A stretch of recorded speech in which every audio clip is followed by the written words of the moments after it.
Historia. Ñukanchi kawsaymanta. Palabras. Ñukanchi rimashkakuna. Hablemos la lengua de nuestros ancestros. Ñukanchi taytakunapak shimita rimashun. El runa shimi o lenguaje humano nos da diversas alternativas para ofrecer un saludo. En nuestro anterior encuentro conocimos cómo saludar en la mañana. Refresquemos la memoria. Alipunya Sandra. Alipunya Marta. Alipunya Sandra. Alipunya Marta. Ahora con la traducción. Alipunya Sandra. Buenos días, Sandra. Alipunya Marta. Buenos días, Marta. Aprendamos.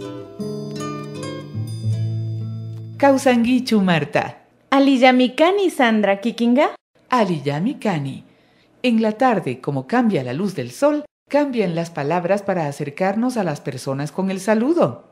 Alichishi significa buenas tardes y es la fórmula para saludar a partir del mediodía. Y a la hora de contestar, ¿qué debemos decir?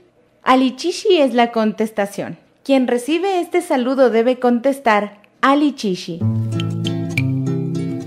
Pasemos a la práctica. Alichishi Sandra. Buenas tardes, Sandra. Alichishi Marta. Buenas tardes, Marta. Alichishi Sandra. Buenas tardes, Sandra. Alichishi Marta. Buenas tardes, Marta. Diálogo. ¿Cuáles son las nuevas palabras de hoy? Las que nos aproximan a las otras personas con el saludo en horas de la tarde. Alichishi Sandra. Alichishi Marta. Alichishi Sandra. Alichishi Marta. Alichishi Sandra. Alichishi Marta. En la próxima lección. Durante la noche el saludo es diferente. Esté pendiente de nuestra próxima lección. Kayakaman Marta. Kayakaman Sandrita. Decídase y aprenda con nosotros el quichua runa shimi o lenguaje humano.